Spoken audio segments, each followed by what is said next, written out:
This episode of the Fiction Writers Podcast is brought to you by How to Write a Novel That Sells. Do you dream of writing a best-selling fiction novel? With the right tools, you could get there sooner than you think. Visit www.howtowriteanovelthatsells.com and unlock the secrets to writing compelling fiction taught by international best-selling author Lana McAra. Welcome to the Fiction Writers Podcast with Lana McAra, where you will discover tips, tricks, and ideas for fiction that is #unputdownable. Here you'll find new energy, new perspectives, new resources, and new ideas that will spark your creativity into a blaze of brilliance. It's easier than you think. Be sure you visit our website at www.fictionwriterspodcast.com. While you're there, subscribe to us via your favorite network. Now, get out your notebook, tune in, and let's get started. My name is Lana McAra, and welcome to the Fiction Writers Podcast. Tips, tricks, and ideas for fiction that is #unputdownable. Today, I am so delighted to welcome an author to our broadcast, R.M. Almonte, a self-published metaphysical sci-fi author from New York City with Dominican roots. He once resided in Japan and now lives in Florida, and I met RM at a book table event. So this is very unusual that I actually meet people in person. Usually it's all virtual, right? But this is real life here. His standalone book, Scratching the Cosmic Conscious, precedes his United Earth series, which began in 2015. Influenced by childhood stargazing and shows like Star Trek, yeah, me too, Almonte's vivid dreams and imagination are central to his storytelling. Welcome, RM. Thank you. For the duration of the show, you could just call me Raymond or Ramon, whichever one you like. Okay. Well, thank you for that. Yeah, you can even say, "Hey, you." So go ahead. You can call me anything. Just call me for dinner. Yeah, exactly. I just want to say that it's really important, once you finish your book to get out there, because I was just thinking how choices are so important. If I never made the choice to go to that, I would never meet you. And then I had to make the choice to actually look at the cards, who I spoke to, and send emails to different people. I wouldn't be here, And I was saying on TikTok how you don't know where that can take, the next step can be. That is so true. I was talking to someone today about the event that we met at. It was the Sunshine State Book Festival in Gainesville, Florida, and how the follow-up, I left there with all these cards because I didn't have a table. I was walking around and collecting cards and talking to people. And going through those cards took me about 2 days or 2 afternoons, I should say. But, it's so important. You have treasure in the follow-up. You don't know who you're going to connect with and who they know that you might need to know and all of that. So it's definitely worth the time to follow up and just see who's there. It's fun. To me now, it's like an adventure. It's like a treasure hunt to see who is there. So I was really happy to meet you, to get your email, and you took action, went right over to the podcast and made an application. I mean, I was impressed by that. You're the only one. Really? 200 authors. I was surprised when I saw the dates. I was like, I thought it was gonna, it was gonna be like sometime, 2026 or something. Like you said, is the first time I ever been around that many authors. At the most before that was maybe like 2 authors I would be around, published authors. Yes. Being an author, you're not really around a lot of authors most of the time. And it's a lonely thing. Like you're sitting there and you're writing. But we're here to talk about how to get started. How to get started, yeah. Can we just jump into that part? Sure. Go ahead and start by telling me, why did you pick metaphysical and sci-fi? Honestly speaking, I kind of it's always been there in my mind. And the first book I made one of those grave errors um, when I was starting my writing career, and it was on an old computer, no backups, and it crashed. So that first book was going to be, it was based on someone's personal life of what they had went through. This young girl had been mugged and basically like she was punched in the face and they broke her jaw. So I was going to write a story about that, and it just crashed. Um, and then I forgot what the second story I started writing, and that I didn't learn my lesson. That crashed. But with Scratching the Cosmic Conscience, I finally learned my lesson. And really, the catalyst for that one started with the book by Paulo Coelho, The Alchemist. An old friend of mine that I grew up with, he said, you need to read this. This is going to make you want to just take off and go around the world. And that's exactly what I did. I read that book. If you haven't read that book, you need to read that book. And I took off to Japan. I had about $800 in my pocket. I was staying in a small room. I got a job illegally washing dishes. And that first month, I was eating rice and eggs because that's all I could afford. So if someone was kind enough to invite me to dinner or to their house to eat, or I ate at the restaurant, other than that, I was eating rice and eggs. And I walked everywhere. And the distance is not it's not as bad as the United States can be as far as like walking somewhere, but it's still far enough if you're not taking the train. So that's what started my writing career. One of the things I want to talk about is how not to make the same mistakes I made, which is it took me 6 years to write Scratching the Cosmic Conscience. And the only reason why it took me that long was self-doubt. So the biggest battle you're going to have when you start is that you're going to feel not up to par. You're going to feel like you're not, why should I be doing this? Why am I wasting my time? I'm not Stephen King or J.K. Rowling or any of those other famous authors. And that's going to be your battle. That's going to be a daily, consistent battle. Every time you sit down and write, he or she is going to come out and attack you with everything they have. And you need to get tougher. And let me tell you a secret. On your second book, that's not going to go away.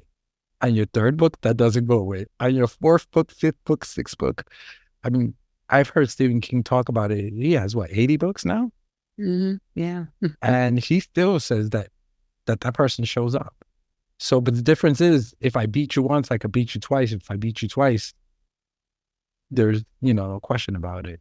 So when you get started, the first thing I need you to do is, if I would suggest typing because it just makes life easier. And one of the things that when I first did this book, I was typing with 3 fingers. Now I can blind touch and I am up to like 45 words per minute. You want to be a professional fighter? Learn to fight. You can't get in the ring if you can't fight. So you want to be an author? Learn to blind touch. That's just going to make your life easier. If you don't, you can, because I did it without it. It just makes your life easier. So you sit down and you're going to start writing. Just write. Treat this as a job that you need to show up. If you have 3 kids and you're a single mom, someone else did it and someone's making a professional out of it. Look up those authors who do that and follow them. If you have some disability or whatever it is, there's somebody out there who's done this to keep you motivated. But it's going to take more than motivation. So it's going to take hardcore discipline. Why haven't I started talking about writing techniques yet? Because at this stage, I'm a pantser. So the way I write, I don't know what I'm going to write about. I just sit down and start writing. Sometimes I might have an idea, but a good one is Scratching the Cosmic Conscience. I had no idea what I was going to write about. And the 3 books you see, we're not, is this going to be live on video or? We have video and just audio. So, Okay. Oh, yeah. sorry. Forgot to turn it off. Oh, no. Yes. So the live, what was I saying? So why am I not talking about that? because, so going back to me being a pantser, for those of you who don't know, a pantser is someone who just sits down and starts writing. A plotter is someone who will get an idea of what they're going to write about, chapter 1, chapter 2, this is going to happen, that's going to happen.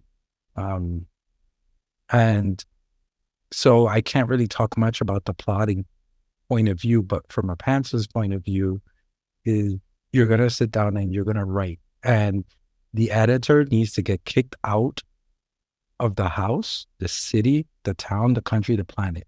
The editor side of you is not allowed to be around the creative, because guess what he's going to do? He's going to choke it till you have nothing left. Let's pause right there, because that is a good point. I've heard so many people say that they get so tied up because they don't think what they're writing is good. Forget about that. And let me confirm it for you now. Your first draft is going to be terrible. Yes. Accept it. Accept it. Enjoy it. Embrace it. Right? So as we were talking about beforehand, I wrote a book. So far, the name I have is Fogs of Time. I might change it. It's a time travel book. That book is, if I gave it to anybody, they'd be like, who wrote this? A 2-year-old? So I am, like I said, I took out the meat cleaver for that, but this is the second draft. That's where you would do that. Your first thing is to finish the book, because you don't know the feeling you're going to get when you finish that first book. It's such an high, and every time you finish a book, you get that same high. But the second time around, you still get the same high, I feel, but you did it, so it's like, better. But the first time you do it, man, forget about anybody buying your book. You finished. Not that, here's another one. I know several people, I want to say around 10 people, who started writing around the same time, were further along than me. Guess how many finished? 0. 0 finished their book. They were better writers than me, had better grammar than me, were better educated, because I got my GED, never finished college. They maybe even had better upbringings than me, but I had one thing they didn't have. They finished. That's it. So going back to discipline, all right, so let's pick a time. So we'll pick the time that I usually have right now, 9 to 12 is the time I give myself. Sometimes distractions will pop in, but at that time, let's say you only have an hour. We're going to sit down, we're going to close off the world, we're going to turn off our phones, and we're going to start writing. From a pantser's point of view, I don't care what you write about. That's what the second draft is for. Don't bother. Just reread to know where you left off and continue. So let's shoot for your first time. Let's shoot for 100 words, anywhere from 50 words to 500 words, right? If you could do more than that, perfect. And then little by little, like if you were going to the gym, you're not going to go to the gym and try to bench press 500 pounds. You're just going to hurt yourself. So little by little, we'll keep moving that up. My goal is always 2,000 words, but I'm going to try to move that up to 10,000 words. Is that a crazy goal? Yes. That is nuts. That's like writing a book a week. But it's good to have those really high goals once you get to the point where you're doing this every day. Right? In the beginning, just get it done. Get it done. I don't care if you write a sentence, a couple words, get it done. Write it down. Yes. For me, it started out when I had 7 children at home. My children are all grown, but I had 7 children. There we go. And I would get up at 5 o'clock and I would go into writing until 7 when they got up. When they started getting up, then it was time to start the day, and I would not be able to do any more writing that day. But, with that, I still wrote 15, 20 books while I was raising those kids. And so when people tell me I don't have time, it's like, you're not making it a priority. If you made it a priority, that's it right there. You find the time, right? That's it right there. Let me say something, add something to that. And let me just say, let me give you you know, I can't even say the words in applause because it's so amazing that with 7 kids, and I'm over here like, oh, I have to work, Um, one of the things that you need to focus when, well, first of all, is why you're writing. If you're writing because it's just something you have to do. Sometimes you can't even put your finger on it. It's something that is part of you. Then sit down and write. If you're writing because somebody else told you maybe you should write, but not you, then, change the channel, turn this off. It's not for you. But it's something you need to do. That's a gift that is coming from, I don't care what you believe in, is coming from out there or within, and it's not yours anymore. You need to finish that book and share that because there's a reason why you're having this feeling. Once that book is out there, it has a life of its own and it does its own thing. And it's going to affect people in different ways. So get over your fear. Yes, your first draft is terrible. Ramon just told you that. Accept it, relish it. It's okay. What you just wrote was terrible. Yeah. We're not making this book perfect. What we want to do is finish. We want to finish. Then we'll start, once you're finished, then you'll start looking at writing books and how to do this and listening to people talk about it. But that first book, finish it. And even once you publish it, it's terrible. They don't execute people for bad books, do they? Double checking me because, you never know. Okay, so since they don't execute, at least in this country, they don't execute you for bad books. They might ban your book maybe, but even then, that's, a pretty good thing. But yeah, even if it is terrible, you write another one. You're gonna get better, guarantee it. Mm-hmm. Guarantee it. What do you do then if you sit down and nothing comes? And you're like, for me, like writer's block doesn't exist. That is an excuse you're making up. You don't know what to write. Start asking questions. I remember the one scene, and that is in book 3 of the United Earth series. And I didn't know, I was stuck. And there's a scene where they're like in between life and death, two of the characters, and somehow they met there. And I've never, well, I believe in past lives, but I don't remember any of them. And I don't know what that in-between stage is like. So I started asking questions, and not only did I start asking questions, I started pestering the other character with the questions to the point where the character started getting annoyed. Luckily not at me. He might walk off the page, but she's laughing because she gets it. So start asking questions. Where are you? What are you doing? Why am I here? Stop bothering me. I'd rather be doing this. And then if it doesn't fit in, guess what you can do? Take out that meat cleaver and chop it right out. do No it. clean cuts here. Amputation. Yeah. I mean, I've heard so many famous authors say that, like, just take it and chop it right out. Yeah, don't be afraid. The page is still, it's totally belongs to you. Nobody's going to see it. And just doing that is going to spark ideas and give you some imagination and some visuals that come up. Yeah. If you wait for inspiration or motivation, you might as well go watch a tree grow. Wow, that is so good.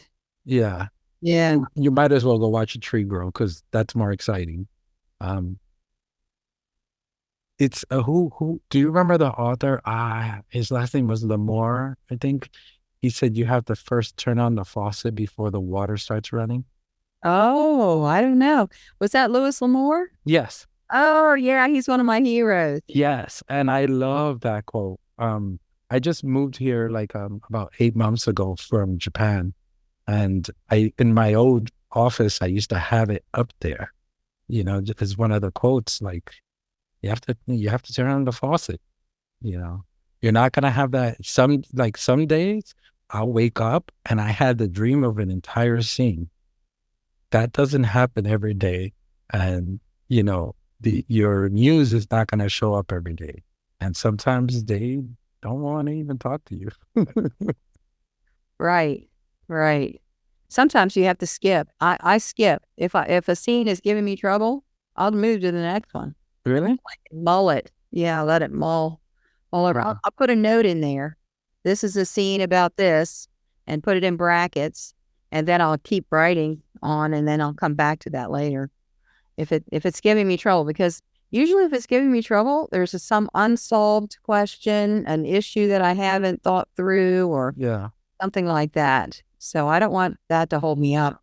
Yeah, I'll rush through it and just continue writing, but I will make notes on it. Like, I don't like this, change it, Mm-hmm. you know. So I'll definitely make note. But for me, like, I feel like if I'm on the road and the bridge is out, you know, I have to build that bridge before I can even try to cross, because I feel like I can't get over. Because then do you plot, or are you a pantser?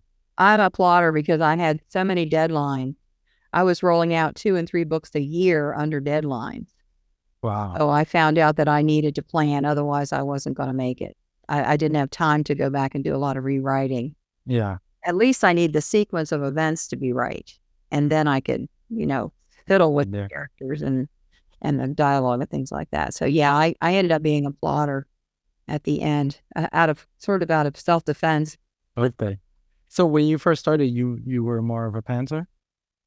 Yeah, the first book, I was more just feeling along, and I didn't really know what I was doing. I mean, I was just like everybody else, Yeah. trying to figure it out. And the second book, it took me 2 years to write. I was still trying to figure it out. But by the end of the second book, my publisher started to pressure me to turn them in. They wanted the deadlines closer because I was selling.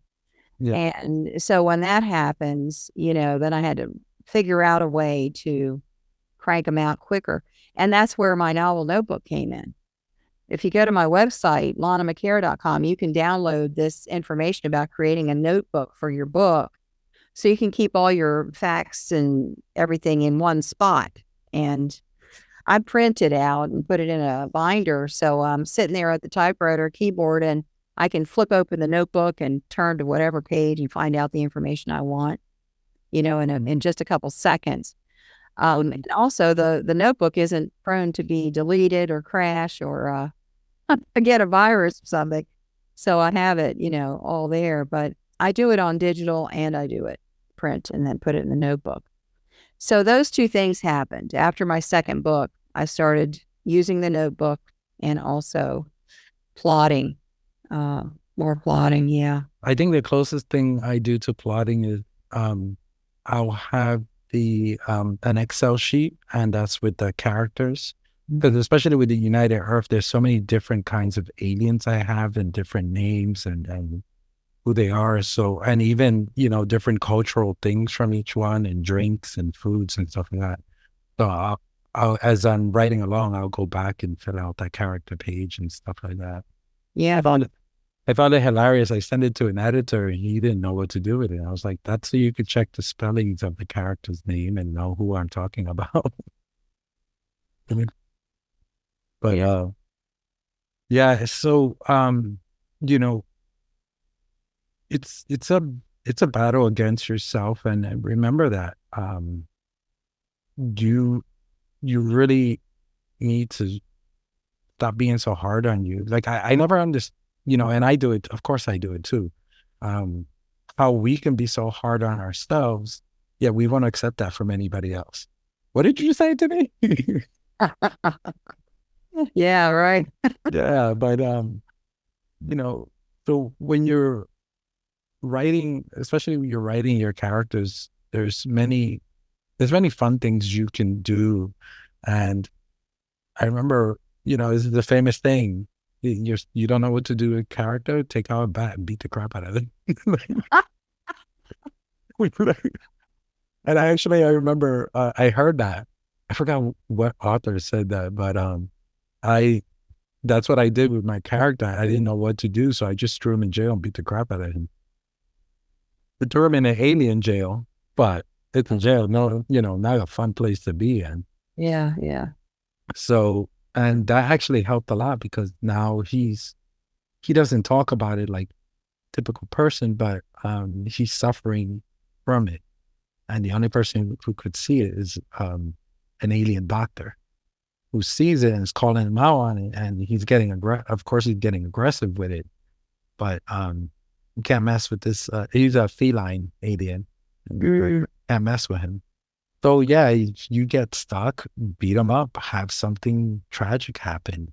If it doesn't really mix in with what you're doing, then you can always cut it out and rewrite that. But in life, we don't like this. This is not something we look forward to, but stuff does happen. Tragic things do happen. I remember in my own life, I had three people die like within a week. It was like that was 2017. It was my grandmother. It was my mentor, a really good friend of mine's, and then this kid I grew up with. And it just bum bum bum. And of course, like with my grandmother, she was 94, so God bless her soul. She lived that long. I hope I reached that age. But then my mentor, he was 50. Why am I telling you this? Because that went into my story. When one of my characters died, I took my grief and put it right in there. I had to do something with it. So might as well do something productive. I'm not saying go get yourself in trouble or go make yourself sad, but take that pain you've been through and put it into your writing. Don't forget, like some young writers, it would just be so dark. It's like, can we have like a little bit of light? Open the window just a crack. Yeah. Can we go outside and get some sun? So, put the joys in your life. Like, with the next book I'll be doing after I finish these two, I will be adding about being a father because I'm, for the last 2 years, I'm learning how to be a father. And that's a huge joy in my life. That has to go into my book. That person you don't like, guess what you get to do? They get to be your villains.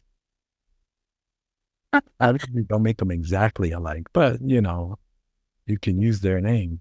That's not illegal, right? It's not illegal to. No, it's not. As long as the person doesn't resemble them at all, that they can't say, "Oh, that's me." Yeah, they're different. Yeah, yeah. And even then, like I turn them into aliens, so it's fine. Yeah. Have some fun with it. Get creative. Have some fun. And I find that if I use some personal incident, I change the names to protect the guilty. But if I use some personal incident, I can write that because I've experienced it. I know what that feels like. And it brings a lot of depth and interest to the writing because it's real. Yeah. And, I don't know if this happens to you. Do you ever get attached to your characters? Yeah, I do. Okay. That's not the only weird one. I do. When I finished my first series, it was a series of 4 books. And I finished the last book and I grieved.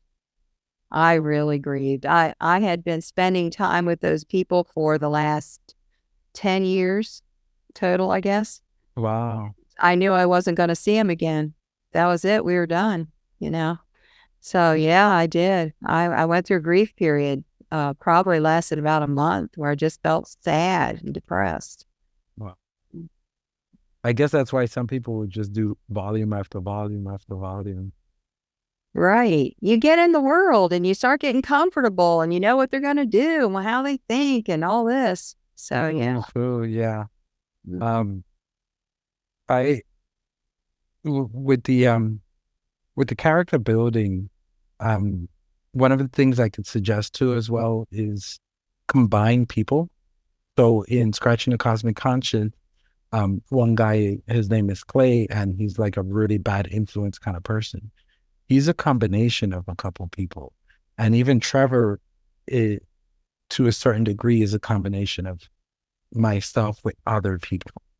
It's not just all me, but it's mostly me, but there's a lot of other people in there. And his best friend Shinaga, his image is a spitting image of this guy that I love working with, just very like indigenous look and very upbeat kind of guy. He always knew these cool things to do, and he knew all the cool spots in New York City. And so I based him off of that. Um, Introduce a person. There's always something you can do. The point is keep writing. Like, there's no other skill you need but to keep writing. You know your ABCs, you know how to somewhat spell. You don't even have to spell perfectly in this first draft. Yeah. But it's a mental challenge. And once you get over it, once you finish, you're going to be so proud of yourself. And you should be. Yes, yes, absolutely. Just finishing. And then if you go through the second draft, third draft, however long it takes, and you get it into print. I mean, every step is another milestone that most other people don't do. How many people finish a book and never publish it? How many people publish a book and just lay it on their shelf and don't ever do anything else? They just do that one. They never tell anybody about it. And that's it. But to continue on and to build a career, such an honor that you're giving yourself. Yeah. And then guess what happens, especially if you're and even if you're not a self-publisher, because I hear people in a traditional publish that they still have to do all that. So now you're going to become a marketer and a campaign manager and whatever else role you have to play until you make it, bigger where you can hire these people out. Till then, like each step you're going to take on a new role. Yeah. And you have to learn something new. And, because I made tons of mistakes in the last 14 years. And one of them is I wasn't as disciplined. This is why I'm harping about it so much, because I wasn't as disciplined as I am now. And it takes, like anything you want in life, it's discipline. You need discipline and consistency. That's, for anything. Sure. If you think about professional golfers and basketball players and people who play instruments and they want to get really good and have a career in that, do they have to be rolled out in the morning to get started? Absolutely not. Their feet are on the ground. They're getting ready. They're going out to practice. They're going out to do whatever they need to do. They're eating the right diet. They've got their head. And they're not lucky. They're not lucky. They're not lucky.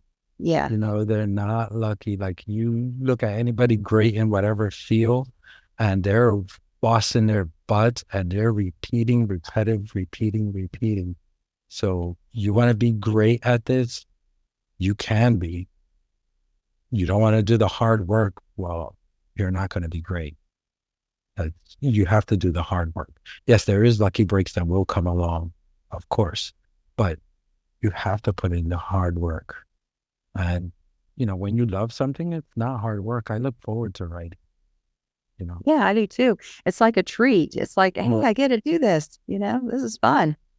Absolutely. That is the spirit, to see it as something good, something positive that you get to do, not that you have to do.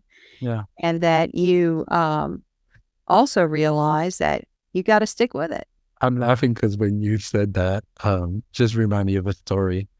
So an old friend of mine's, he was doing a nonfiction book. He was halfway through. And of course, in the nonfiction, he was writing more about spirituality and stuff like that. And he says, every time I start getting into it, I feel like things change and I find new things I have to go back. And it was like, just finish the book, man. And I was getting on him so much. He was, I don't have to do anything. He yelled at me. I was like, you know what? You're right. You don't have to do anything. But I personally find it that if you're working on a book and you don't finish it, you're being selfish. That's not yours anymore. That's a gift. that you need to give out to others. Yeah. And I can't repeat that enough. So, what are you going to do tomorrow morning? Write it out. Fit it into your schedule. She did it with 7 children, so you don't have an excuse. I'm sorry. If you can do it with 7 children, no one else can have an excuse. Maybe the guy who's typing with his nose because he doesn't have an arm and legs. But other than that, man, you don't have an excuse. Mm. There's no excuse except your self-doubt. What else can we get on about finishing that first draft? So make sure you have like a little character thing where you can write down every character, what they look like and stuff like that. There's different programs out there. I've tried using some of them, but when I'm adding the different aliens, it kind of like doesn't let me. So I just prefer the Excel for me personally. Yeah. In my notebook, I have I have character sheets where I will find or draw a picture of the person.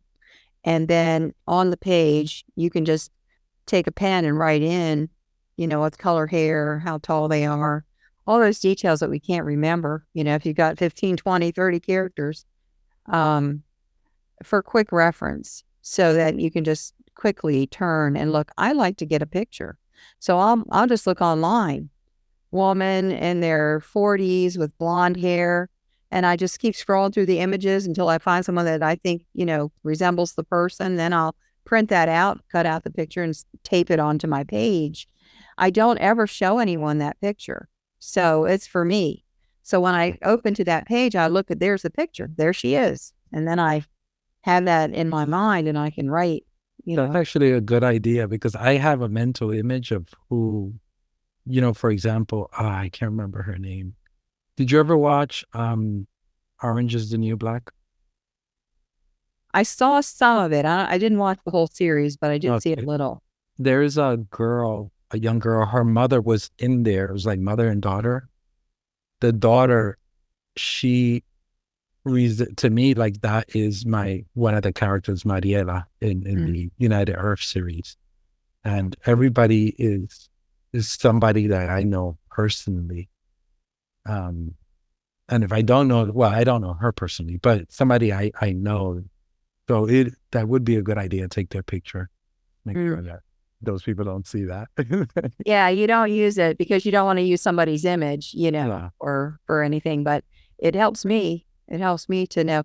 And another thing I do is I try to resemble them to someone that I know really well. Like this person looks like Tom Hanks, except for blonde hair, something like that. So I can quickly, get that to my mind, not necessarily even tell the reader anything about that. Yeah, and giving them scars also helps. That helps a lot with the like I have these aliens and they kind of look like elephants. And they've been through, like, their planet is just completely messed up because it's been overtaken by this empire and they've been fighting them for the last 100 years. So, on the main character of those aliens, Bren, he has a scar. Like his trunk is pretty chopped up and his chest is indented from a hammer from like a police guard. So, giving them those kind of scars also help. That doesn't mean everybody has to be scarred, but something like it could be a beauty mark, the way they wear their hair, a lisp, something. And it works great for the fantasy world and also for, the sci-fi. Mm-hmm. Yeah, that works for anything. Just to put a tag on somebody and then the reader can remember and you can remember. Which one is this guy? Yeah. Yeah. You know what I found when I was writing that book, there was, are you familiar with Junto Diaz? No. Okay, so he won I can never pronounce this correctly, the Pulitzer for The Wonderful World of Oscar Wilde. Oh. Yeah, that's the name of the book. So it's about like this real nerdy Dominican kid in New Jersey that doesn't know what's going on, but he's real nerdy.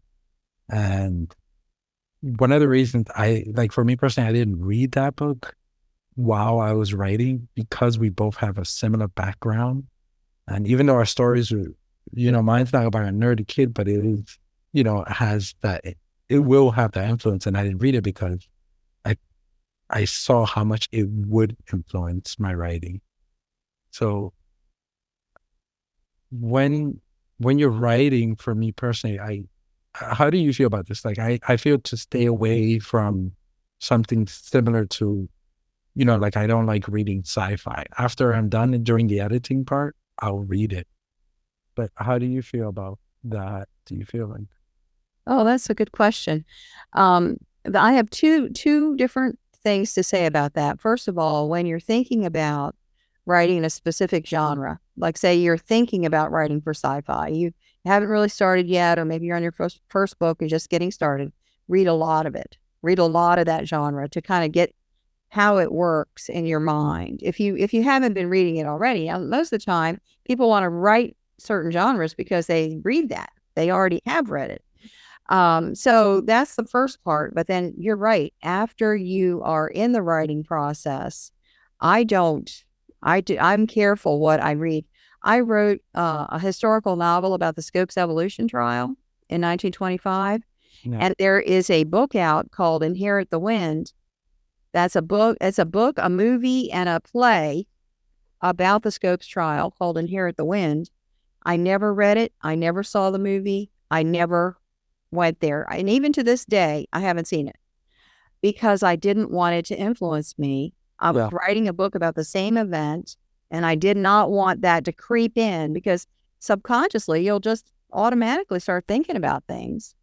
And I never wanted that to happen. So I just stayed away from it completely. And to this day, I haven't. That book came out 20 years ago. It just got reprinted last year, but I've never seen Inherit the Wind to this point. Yeah. Once I was done, the first thing I did was pick up the book. And guess what? It influenced a lot my second book, because then I used, because I grew up speaking Spanish and English at home, that he wrote that way. And that really influenced, even though in the second book I wrote, United Arab Series, the main character, he's African-American, but, Mariela, she's Dominican. So a lot of that influence came out, it came out on her. Mm-hmm. What I find funny is when some people get offended when you're like, your character's code switching. So Stevie will code switch. But I've had editors say like, oh, you need to stick to one, I was like, no, because I do that. The way if I'm in my old neighborhood with the old guys from my neighborhood, I'm not going to talk this way. I'm going to talk that way. But if I'm in an interview, I'm going to talk this way, That is so interesting because, my family lived in the Caribbean for 14 years. We lived in Grenada. Oh, wow. And so my children, they're as white as snowflakes, all of them, 7 of them. But they grew up in the islands. And so when, they're around regular people, white people, they just talk as American as can be. And then my son gets a call from one of his friends down there in the islands. The minute he picks up the phone, he's into the lingo. You would never know that he wasn't an authentic Caribbean guy. So I totally get it. You just kind of blend with wherever you are. Just kind of flow with it. Yeah. And the same thing that your characters are going to do, because even if you're writing fantasy or anything, what's going to attract your readers is something that makes it real for them. Mm-hmm. So, and what's hilarious? It was about 3 weeks ago, this realization popped in that both my main characters of the 2 books I had one thing, like they had these things in common where they didn't come from great areas.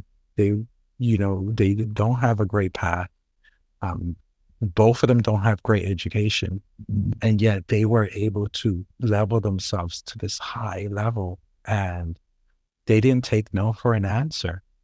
And I was like, oh, that's what I need to do. Yes. So that's when I realized, like, oh, I really need to go after this hardcore because they did it, and I can't let them down. Yes. Yes, absolutely. And that was the other thing, like, during writing, if I stopped writing for a while, especially the first book, I felt that I was letting, his name is Trevor, the main character. I felt like I was letting him down. Like, I got to stop my life because you being lazy or self-doubtful over here. Can I live my life? Yes. Yes, exactly. But tell my a story. lot of times hardship makes us tough, gives us the drive to keep going. And so what I've learned, because I came up hard myself, is that we embrace it. I embrace those days. I embrace the hardship. They made me strong. They made me dedicated and motivated. And if I hadn't had that rough Agree. upbringing, I would not be where I am today, because it takes drive. It takes determination and just sheer stubbornness. And delusional. You need to be a little delusional. I have to agree with you on that. Yeah, because the thing is, what's the first thing they tell you when you say you want to be an author? What's the first thing? You're not gonna really make money on that. Have something else to fall back on. Maybe you should like go into this and then do that as a hobby. That's the first thing everybody tells you. Yeah. So, and then when you say, no, I'm gonna make it as an author, I'm gonna make a living from this, guess what? You're being delusional. But what's the bridge between delusion and making a reality? Hard work. Yeah. That is the bridge between the two. I mean, look around you. Everything in your house is delusional. That you have electricity without fire. Oh my God. You're talking from a computer, a handheld computer. That's, if I said that 200 years ago, they would have hung me by the neck. Mm-hmm. Mm-hmm. Yeah. So, Yeah. so it's all a delusion until you make it real. Yes. The other thing I like to compare to is if you think about the 4-minute mile, right? The 4-minute mile was said by scientists to be impossible. Now, if you can't run a 4-minute mile, you don't even bother coming to the race. Yeah. Yeah. Like that's not even anything special anymore. Right. Right. So the same thing with your dream. And if you want to be an author, you need to first of all, keep it quiet. And I forgot to state, one of my main rules is and then I learned this the hard way, is that when you're writing your book, do not let anybody read it. Mm. Do not let I don't care who you're talking about. I don't care if Jesus show up, Muhammad, do not let anybody read it, because they're not going to understand where you're going with this. They're going to push you to go a different way, that's not the way you want it to go, or that's the way the story was going. And many people, because they don't understand the idea of a rough draft, which means it's rough, they're going to start correcting your grammar. And guess what that's going to do? And I did that. I had like so many people reading it, and they all like, the first thing I said was, hey, it's a rough draft. Don't look at the grammar. Just tell me how's the story. What was the first thing they said? Oh, you need to work on the grammar. What did I just say? Some people, they just can't get past the grammar. Like they can't read the story without the grammar. So don't let them read it. And then once you get that first, second, I'm not going too much in what to do after you finish that first draft, but I will tell you this. Once you do like 2 or 3 before you take it to an editor and you cleaned it up as much as possible, find an author friend and give it to them and let them read it and let them critique you. The more you have, the better. Don't get crazy and get like 100, but like 2 or 3 at the most, and take their ideas and see, they'll sometimes point out things like, a friend of mine, she hasn't finished her first book yet, but she was reading mine. She was like, I really would like to know more about Mariela. Like there's not much known about her. So with this part 4, I did the whole book almost all about her. Like the main character was barely in there. He was in the beginning, and then it's all about her and the other character, Jack. So talking, because not much was known about both of them. So I really went into there, and that really helped me out. So do that, and then get it to a professional editor and an English teacher. I don't care if he has a PhD in English. He is not a book editor. Do not. Let me stop right there, because that is truth. Do not give it to him. From experience, I'm telling you, yeah, they will. They're not editors. Like, stick to a Chicago style editor. Like I've heard other authors say, "Oh, you can find another, for $50, $100." You get a knockoff, you're gonna get something. Yeah, you need a professional editor who knows about publishing, not school. Publishing and school is two different things. You would never think so, though. If you don't know that, you would never think so. Yeah. Do not allow your friend to do it. Do not allow other people who said they've done it. If they don't have that Chicago, what is it called? Chicago style. Chicago manual of style. Yeah.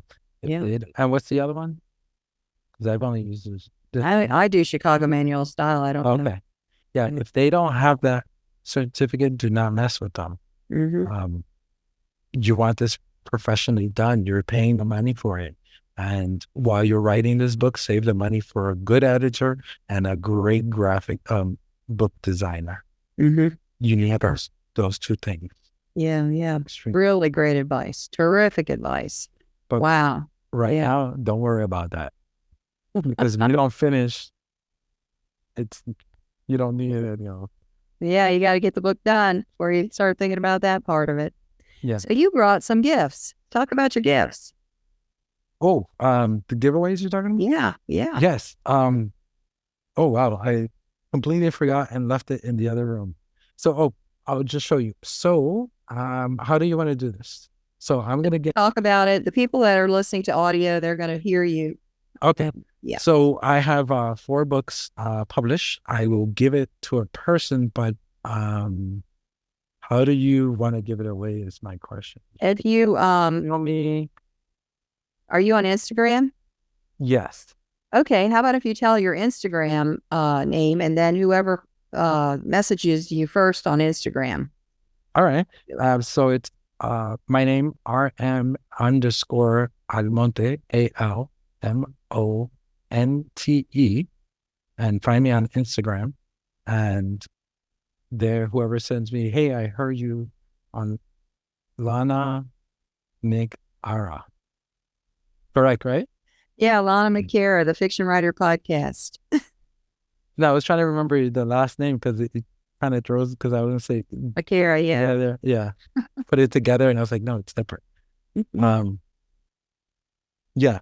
So, my assistant/wife brought it for me here. So for those of you on video, because of the background, anyway. But yeah, so that would be Scratching the Cosmic Conscience, United Earth Rough Beginnings, Part 1, Exile, that's Part 2, and Hope and Despair. And just in case you guys are wondering the reason why I called it Hope and Despair, because Despair and Hope, because sometimes you'll have the despair first, and then you have to have hope to get over it. So that's why it switched it around. But you will get all 4 of those books signed by me. Send me a message. Of course, either give me your P.O. box, or you have to give me your address. I know some people are like, I'm not going to give you my address. I don't know how to get it to you then.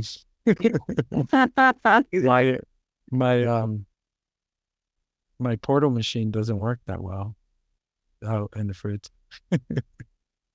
My transporter has to work. Oh, yeah. Teleport. Yeah, it's out in the fridge, so I can't teleport it to you.